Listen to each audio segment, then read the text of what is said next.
Dalam masyarakat ini, 80 orang awam tidak memahami sifat operasional masyarakat karena alasan seperti lingkungan hidup, atau karena terpaksa bekerja untuk mendapatkan uang. Jadi mereka hanya bisa bekerja dan bertindak membabi buta berdasarkan emosi. Oleh karena itu, hanya sedikit orang yang waras, sedangkan sebagian besar lainnya mempunyai nilai yang salah. Mereka hidup dalam kerangka yang dibuat oleh orang lain, sehingga mereka terus-menerus menghadapi kesulitan tanpa mampu mengendalikan diri. Untuk waspada, kita harus memahami dengan jelas sifat kegiatan masyarakat. Dan berikut ini adalah kebenaran tentang hakikat dan cara kerja masyarakat. Selamat datang semuanya di serial ini, di mana akan ada kebenaran yang masyarakat tidak ingin Anda ketahui. Dalam masyarakat modern, terdapat kenyataan pahit yang hanya sedikit orang yang berani mengakuinya. 80 orang miskin menolak belajar bukan karena mereka bodoh, namun karena mereka telah diprogram untuk tidak pernah bertanya. Sejak kecil mereka dibimbing oleh serangkaian perintah. Duduk diam, menghafal pelajaran, mengikuti dan taat. Tes-tes ini tidak hanya membunuh pemikiran kritis, tetapi juga menanamkan naluri untuk patuh di alam bawah sadar. Mereka tidak dilahirkan untuk mengganggu ketertiban, tetapi untuk menjadi bagian mekanisnya. Tenang, patuh, dan mudah diganti. Saat mereka tumbuh dewasa, pertanyaan seperti, mengapa, telah menghilang. Sebaliknya, ini adalah, bagaimana cara bertahan hidup? Dan begitu orang-orang didorong ke dalam mode bertahan hidup, mereka tidak lagi punya waktu untuk berpikir kritis. Mereka lebih menghargai stabilitas daripada risiko, ketenangan pikiran lebih dari pemahaman mendalam, karena pemahaman yang mendalam berarti rasa sakit, dan rasa sakit adalah sesuatu yang tidak lagi mampu mereka tanggung. Coba saja perhatikan anak atau cucu Anda dan Anda akan melihat, ketika Anda masih kecil, Anda, seperti kami, sering menanyakan pertanyaan, mengapa? Namun, seiring bertambahnya usia dan mengetahui lebih banyak, naluri Anda untuk bertanya menghilang, bahkan dengan masalah yang tidak Anda pahami. Pada saat itu, Anda akan berpikir, apa gunanya mempelajari hal ini? Itu tidak ada hubungannya dengan saya? Atau Anda akan berpikir itu banyak hal makro, lebih baik luangkan waktu untuk istirahat. Namun, Anda tidak dapat menyadari bahwa kemampuan Anda dalam mengkritik dan bertanya telah hilang dalam pusaran masyarakat ini. Kelas pekerja bukanlah pusatnya. Mereka adalah bahan mentah, mereka seperti pelumas, mereka adalah rantai yang membantu mesin bekerja dengan lancar. Mereka dilatih untuk mengikuti, bukan untuk mengubah dunia. Sekolah akan mengajari mereka disiplin, bergabung akan mengajari mereka efisiensi. Media akan mengajarkan mereka untuk mengkonsumsi, dan masyarakat akan mengajari mereka untuk diam. Keseluruhan sistem ini tidak tertarik pada pemikiran independen. Yang diperlukan hanyalah mereka tepat waktu, dalam proses yang tepat, dan dalam peran yang tepat. Orang-orang seperti itu tidak memiliki akses terhadap pengetahuan sejati. Mereka dijejali dengan pengetahuan yang mati, hal-hal yang tidak membantu mereka mengenali aturan main, tidak membantu mereka membaca kontrak pinjaman, dan tidak memahami ekonomi makro. Mereka tidak tahu bahwa inflasi adalah salah satu bentuk pencurian uang mereka. Mereka tidak bisa membedakan mana yang benar dan mana yang arahnya. Mereka percaya pada cerita yang diceritakan dan tidak pernah mempertanyakan pendongeng. Setiap hari, jutaan orang mengulangi jadwal kaku yang sama, bangun pagi, bekerja keras, pulang ke rumah dalam keadaan lelah, menikmati hiburan sementara dengan beberapa video TikTok, lalu tidur.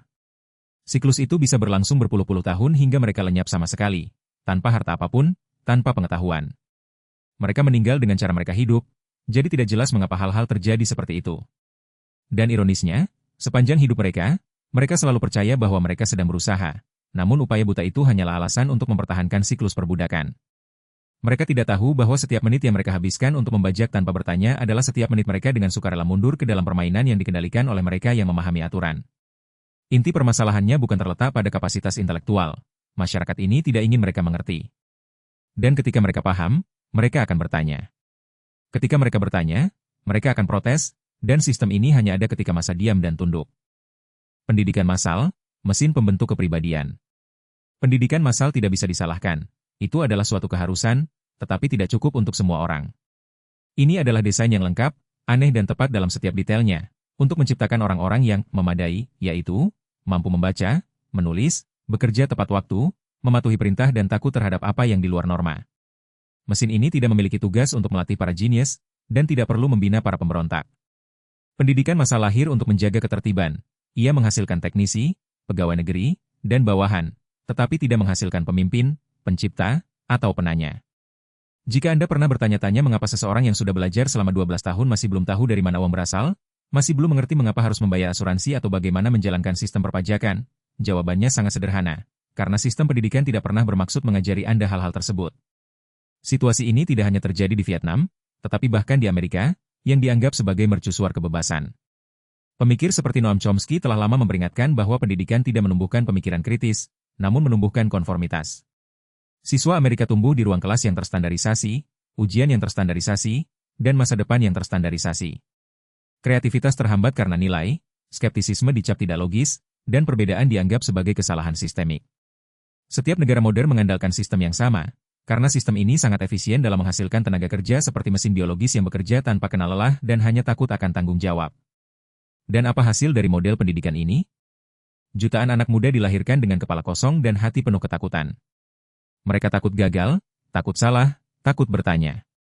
Mereka tidak berani mengatakan, saya tidak mengerti, karena sistem ini telah mengajarkan mereka bahwa mereka yang tidak mengerti itu bodoh, dan karena itu, mereka memilih diam. Mereka hidup di dunia di mana konsep uang hanyalah sekedar angka dalam rekening, bukan alat kekuasaan.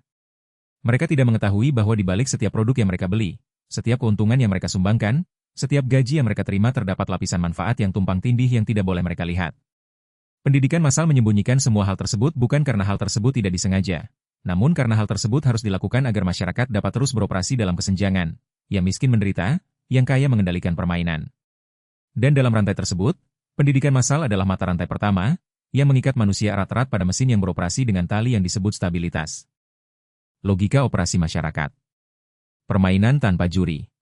Masyarakat tidak memiliki hakim, tidak ada yang akan memberi Anda nilai yang adil atas etika, dedikasi, atau usaha Anda. Semuanya didasarkan pada hasil. Anda menang atau kalah, Anda mempunyai kekuasaan atau Anda kehilangan kekuasaan, Anda terpilih atau Anda yang terpilih. Permainan ini tidak peduli seberapa keras Anda mencoba, seberapa benar Anda, seberapa baik Anda, ia hanya menanyakan satu pertanyaan kepada Anda. Nilai apa yang Anda miliki dalam sistem ini? Jika tidak, Anda akan tercekik, hancur, dan tersingkir. Dan hal yang paling pahit adalah Anda berpikir Anda pantas mendapatkannya. Namun masyarakat di seluruh dunia menghabiskan hidup mereka dengan keyakinan bahwa mematuhi hukum adalah jalan menuju keselamatan dan keadilan. Mereka tidak salah, namun mereka tidak memahami bahwa hukum adalah penghalang. Dan seperti semua pagar, pagar itu hanya menghentikan domba, namun serigala selalu tahu cara melewatinya. Orang kaya selalu punya hukumnya sendiri. Mereka tidak berdiri di pengadilan dengan rasa takut, namun berdiri bersama pengacara yang melakukan negosiasi di belakang layar. Mereka tidak dipenjara karena penghindaran pajak. Mereka mempekerjakan orang untuk menghindari hukum dan 100% melarikan diri. Salah satu orang yang pernah duduk di puncak kekuasaan Amerika pernah secara terbuka mengatakan bahwa dia tidak membayar pajak penghasilan, tetapi karena saya pintar. Itu bukan lelucon. Begitulah cara permainan sebenarnya bekerja. Yang paham hukum akan pakai hukum, yang tidak paham hukum akan ditindas hukum. Sistem ini menggunakan alat eksploitasi yang sangat legal, hal-hal yang orang sebut dengan nama indah seperti stabilitas fiskal, jaminan sosial, pembangunan berkelanjutan. Inflasi adalah cara mencetak lebih banyak uang, memompakannya ke dalam sistem, dan menyebabkan nilai mata uang Anda turun. Dengan semua ini, Anda masih merasa lebih kaya karena gaji Anda sedikit meningkat. Pajak tidak langsung, yaitu pajak yang Anda bayarkan setiap kali Anda mengonsumsinya, akan menyebabkan Anda dikenakan pajak meskipun Anda membayar asuransi wajib. Ini adalah jumlah yang harus Anda bayarkan tetapi mungkin tidak akan Anda dapatkan kembali, karena sistemnya dirancang sedemikian rupa sehingga Anda tidak pernah cukup memahami untuk mengklaim manfaatnya. Setiap hari yang Anda jalani adalah setiap hari di mana sistem tubuh Anda mengalirkan darah Anda sedikit demi sedikit, tanpa rasa sakit, tanpa jeritan, hanya dengan diam dan terus-menerus. Dan kemudian Anda bertanya-tanya mengapa Anda bekerja sepanjang hidup Anda tetapi masih belum punya cukup uang. Mengapa Anda tidak bisa membeli rumah meskipun Anda tidak menghabiskan banyak uang? Mengapa Anda selalu harus meminjam uang, khawatir dan menghitung setiap sen?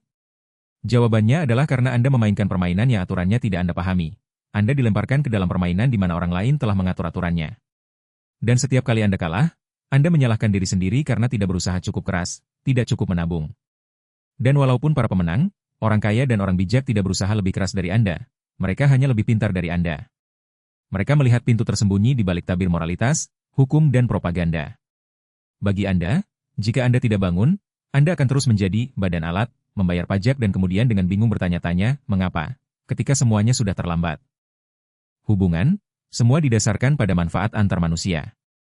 Satu-satunya hal yang ada secara berkelanjutan adalah keuntungan. Emosi hanyalah kedok, jangan memasang layar moralitas, kenangan dan ilusi. Tersembunyi di balik setiap jabat tangan, setiap senyuman, atau setiap ucapan selamat adalah kompetisi pertukaran keuntungan yang tersirat. Orang-orang berteman karena mereka membuat Anda merasa aman, menarik, dan nyaman, atau terkadang karena Anda membuat mereka tidak merasa kesepian. Orang-orang mencintaimu karena kamu cantik, kamu baik, kamu kaya, kamu luar biasa, atau hanya karena Anda membuat mereka merasa istimewa. Semua hal ini ada batasnya dan ada syaratnya. Jika Anda kehilangan salah satu saja dari elemen tersebut, suatu hubungan akan berantakan. Ini mungkin tidak langsung pecah, tetapi secara bertahap akan retak di setiap garisnya dan sampai suatu hari akan pecah dan Anda tidak akan mengerti alasannya. Banyak orang menolak menerima hal ini. Mereka hidup dalam ilusi bahwa perasaan yang tulus dapat mengatasi waktu, kesulitan, atau pasang surut. Namun kenyataannya jauh lebih buruk. Setelah Anda kehilangan pekerjaan, teman-teman Anda jarang mengajak Anda keluar untuk minum. Setelah Anda bangkrut, kekasih Anda lambat laun akan semakin sedikit mengirim pesan dan terkadang menghilang tanpa penjelasan. Saat berada dalam krisis, orang mungkin menunjukkan simpati, namun hanya sedikit yang mau berbagi beban. Dan saat itulah Anda menyadari bahwa sebagian besar hubungan di sekitar Anda hanya terjalin dengan syarat yang sangat sederhana, bahwa Anda berharga. Jangan bingung antara kesabaran dengan kesetiaan. Jangan percaya bahwa orang-orang akan tetap bersamamu saat kamu sengsara karena mereka baik hati. Mungkin karena mereka masih menunggu Anda pulih. Mungkin karena mereka belum menemukan orang yang lebih berharga dari Anda.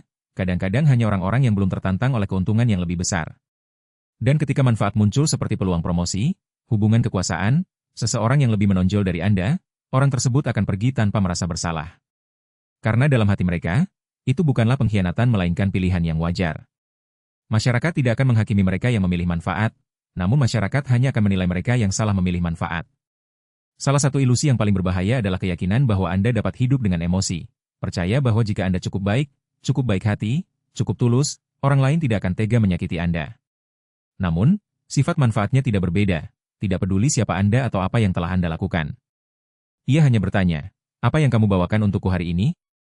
Dan jika jawabannya tidak ada apa-apa, maka engkau akan tergantikan secara diam-diam, bersih, tanpa aba-aba, tanpa bekas. Pengecualian, jika ada, hanya berlaku pada hubungan orang tua anak. Ini adalah hubungan unik yang cenderung melampaui kepentingan. Namun, meski tidak mutlak, seorang ayah tetap bisa menelantarkan anaknya, seorang ibu tetap bisa memilih karir daripada anaknya, dan sang anak, ketika ia besar nanti, bisa memilih untuk melupakan orang yang membesarkannya. Manfaat mungkin bukan satu-satunya alasan dalam setiap keputusan, namun manfaat selalu hadir bagai hantu pendiam. Semakin sulit dideteksi, semakin berbahaya. Orang bijak adalah orang yang tidak pernah mempercayai siapapun sepenuhnya. Mereka tahu bahwa hubungan perlu dikelola seperti portofolio investasi. Mereka secara sadar mengakui peran mereka dalam permainan orang lain dan selalu menjaga jarak dari keuntungan yang dicari orang lain. Mereka tidak hidup karena kepolosan, atau mati karena keyakinan buta, karena dalam masyarakat yang mengutamakan kesetiaan, mudah tertipu bukanlah suatu kebajikan. Itu adalah racun, obat yang akan membuat Anda kehilangan segalanya dan tetap berpikir bahwa Anda hidup dengan benar. Kebenaran tentang menghasilkan uang. Permainan berpikir berlapis.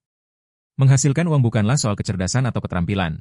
Menghasilkan uang adalah permainan pemikiran bertingkat, di mana posisi Anda dalam sistem akan menentukan hidup Anda, santai atau terkuras tenaga. Masyarakat tidak membagi si kaya dan si miskin secara acak, itu menyelaraskan orang dengan cara yang menghasilkan uang. Yang paling bawah adalah pekerja paruh waktu, orang-orang yang menukar setiap menit hidupnya dengan beberapa ratus ribu dong. Pekerja kantoran, pengirim barang, penjaga keamanan, guru kontrak, DLL. Mereka bekerja dari 8 hingga 12 jam sehari, namun masih belum bisa mengumpulkan cukup uang untuk keluar dari kemiskinan, karena sifat dari kelas ini adalah menjual darah dan bukan menjadi kaya. Tingkat menengah adalah yang lebih bijaksana. Mereka tidak menjual waktu mereka sendiri, mereka membeli waktu orang lain. Mereka mempekerjakan orang, mereka membagi pekerjaan, mereka mengurangi, mereka menghabiskan sebagian besar tenaga mereka. Mereka adalah pemilik usaha kecil, direktur, dan manajer. Mereka memahami bagaimana mengambil nilai dari usaha orang lain, dan dalam permainan ini, semakin baik mereka mengeksploitasi, semakin cepat mereka menjadi kaya. Itu bukan kejahatan, itu rumusnya. Setiap karyawan yang bekerja 8 jam akan menghasilkan sekitar 10 bagian nilai, tetapi hanya akan dibayar 4 bagian. 6 bagian sisanya akan masuk ke kantong mereka yang tahu cara mengatur dan mengetahui aturan mainnya. Yang disebut pemimpin yang baik pada hakikatnya adalah seseorang yang menguasai keterampilan mengumpulkan keuntungan dari orang banyak tanpa menimbulkan protes dari siapapun. Tingkat yang lebih tinggi adalah kelas yang menggunakan uang untuk menghasilkan uang. Mereka tidak harus bekerja, mereka hanya perlu menaruh uangnya di tempat yang tepat, real estate, saham, dana investasi, startup, DLL. Dimanapun ada arus kas, di situ juga ada. Mereka tidak menciptakan nilai dengan tenaga kerja tetapi dengan memiliki properti. Keputusan pemindahan yang tepat waktu dapat menghasilkan puluhan miliar dong bagi mereka. Sementara para pekerja hanya dapat memperoleh rumah seumur hidup mereka. Dan itulah alasan mengapa seiring berjalannya waktu, kesenjangan antara investor dan karyawan semakin besar, hingga ke tingkat yang tidak dapat mereka bayangkan. Bukan karena mereka jauh lebih baik, tapi karena mereka memainkan permainan yang berbeda. Tingkat tertinggi Elit adalah mereka yang tidak perlu bekerja, tidak perlu mempekerjakan, tidak perlu berinvestasi. Mereka hanya perlu hadir. Mereka menggunakan pengaruhnya untuk mengendalikan aliran uang dan psikologi pasar. Politisi, miliarder teknologi, kerajaan media, pakar dalam, mengarahkan opini publik. Merekalah yang mengatur permainan yang Anda coba ikuti sebaik mungkin tanpa menyadarinya. Jeff Bezos tidak pernah harus mengantarkan barang, tidak memuat barang, atau tidak bertugas di gudang. Namun dialah yang mendesain ulang sistem tersebut, sehingga memungkinkan jutaan orang di seluruh dunia untuk membelanjakan uang sesuai keinginannya. Elon Musk hanya perlu memposting tweet tentang Bitcoin atau Dogecoin dan miliaran dolar akan terbang bolak-balik seperti badai. Dan mereka yang berada di bawah mengalami kesulitan karena kesalahan investasi kecil. Itu bukan menjadi kaya lagi, itu manipulasi. Inilah kebenaran yang sebenarnya tentang uang. Semakin rendah posisi Anda, semakin keras Anda bekerja untuk mendapatkan lebih sedikit. Semakin tinggi Anda pergi, semakin sedikit yang harus Anda lakukan dan semakin banyak uang yang Anda hasilkan. Karena uang tidak mengalir menurut moralitas atau keadilan, itu mengalir dengan kekuatan dan kontrol kognitif.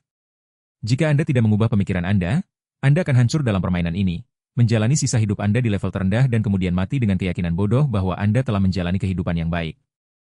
Kebenaran tentang keadilan. Penipuan yang kejam.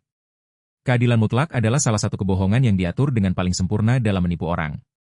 Ini tidak ada sebagai prinsip objektif, tetapi diciptakan untuk menenangkan kemarahan orang banyak, seperti memberikan permen kepada seorang anak agar dia berhenti menangis. Masyarakat akan menanamkan keyakinan pada orang banyak bahwa inilah giliran Anda. Anda akan mencoba, Anda akan berkorban dan Anda akan memperoleh keuntungan karena keyakinan bahwa keadilan akan berbalik dan suatu hari keadilan akan kembali kepada Anda. Namun, tidak ada yang memberitahu Anda bahwa roda keadilan tidak memiliki poros, ia hanya berputar di sekitar mereka yang memegang roda gigi tersebut. Ketika Anda miskin, segala sesuatunya tidak adil. Ketika orang lain bepergian dengan mobil, Anda berjalan kaki dan Anda menyebutnya ketidakadilan. Ketika orang lain belajar di sekolah yang bagus, Anda belajar di ruang kelas yang kumuh, orang menyebutnya tidak adil.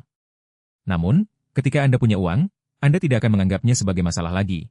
Anda akan menyebut kesenjangan tersebut dengan kata lain seperti usaha, investasi yang tepat, strategi cerdas atau keberuntungan, DLL. Bedanya sama saja. Namun perasaannya akan sangat berbeda tergantung apakah Anda berada di pihak yang menang atau di pihak yang kalah. Oleh karena itu, keadilan bukanlah sebuah prinsip, melainkan perasaan subjektif yang terbungkus dalam cangkang hukum dan propaganda. Masyarakat, bahkan moralitas yang terkesan sakral, juga menjadi tolok ukur cita-cita yang adil. Ketika Anda membantu orang lain tetapi mereka tidak membalasnya, Anda menyebutnya pengkhianatan. Namun jika Anda memanfaatkan seseorang untuk maju, Anda menyebutnya sebagai peluang. Moralitas hanya ada jika tidak menghalangi kepentingan.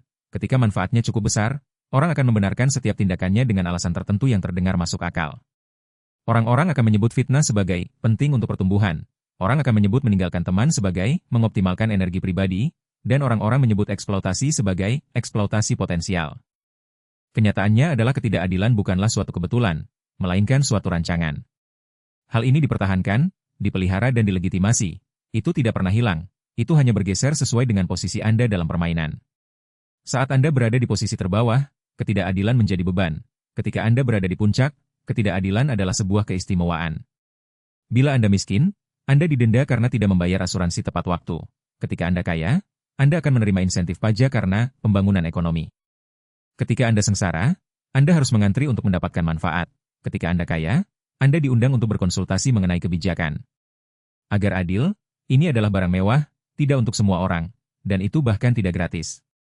Anda adil jika Anda memiliki kekuatan yang cukup untuk membuat orang lain memperlakukan Anda dengan adil. Jika Anda lemah, Anda akan tertipu dengan berpikir bahwa keadilan akan datang, padahal keadilan tidak pernah berpihak pada yang kuat. Dan jika Anda masih percaya bahwa selama Anda baik hati, Anda akan menerima kebaikan sebagai balasannya, maka selamat. Anda adalah kelenjar spiritual yang diciptakan sistem ini untuk memupuk penyimpangannya sendiri. Keadilan bukan untuk orang baik, keadilan hanya untuk mereka yang waspada dan tahu cara menang. Bangun atau perlambat penghancuran diri. Kenyataannya adalah masyarakat ini tidak adil. Itu tidak menumbuhkan harapan dan tidak ada seorang pun yang berdiri di tengah-tengah untuk bersikap adil dan mencetak poin untuk menilai apakah hidup Anda baik atau buruk. Tidak peduli seberapa keras Anda berusaha, seberapa baik Anda, atau pengorbanan apa yang Anda lakukan, itu hanya melihat hasilnya. Apakah Anda punya uang? Apakah Anda punya hak? Apakah Anda berpengaruh? Pendidikan, hukum, atau moralitas yang didakwahkan sebagai landasan kehidupan ini, sebenarnya hanyalah alat untuk mengendalikan dan mengkoordinasikan massa ke arah yang benar. Mereka tidak salah, namun juga tidak netral. Mereka dilahirkan untuk menjaga ketertiban yang menguntungkan kelompok minoritas, mengetahui cara memanfaatkan aturan main. Jika Anda tidak sadar, Anda akan menjalani kehidupan yang telah direncanakan orang lain untuk Anda. Anda akan mempelajari apa yang mereka izinkan, mempercayai apa yang mereka ingin Anda percayai, dan melayani sistem yang tidak dapat Anda pahami. Anda akan menghabiskan seluruh hidup Anda untuk bekerja, membayar pajak, membelanjakan uang untuk hal-hal yang tidak Anda perlukan, dan kemudian mati dengan keyakinan bahwa Anda menjalani hidup dengan benar. Namun hal yang benar itu belum tentu menjadi milik Anda. Itu hanya sebuah naskah yang ditulis untuk membuat Anda tetap berada di zona nyaman Anda, jadi Anda tidak pernah melangkah keluar dan bertanya, mengapa? Dunia ini bukan untuk mereka yang naif. Tidak harus jahat, tapi harus paham, karena kalau tidak paham akan dimanfaatkan, digiring, dan dijadikan alat ambisi orang lain.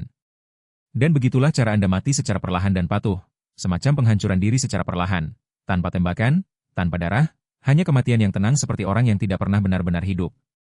Ini adalah akhir dari episode podcast hari ini. Jika menurut Anda ini menarik, bermanfaat, atau berharga bagi Anda, silakan beri saya suka, bagikan, dan berlangganan. Dan sekarang aku mengucapkan selamat tinggal dan sampai jumpa lagi.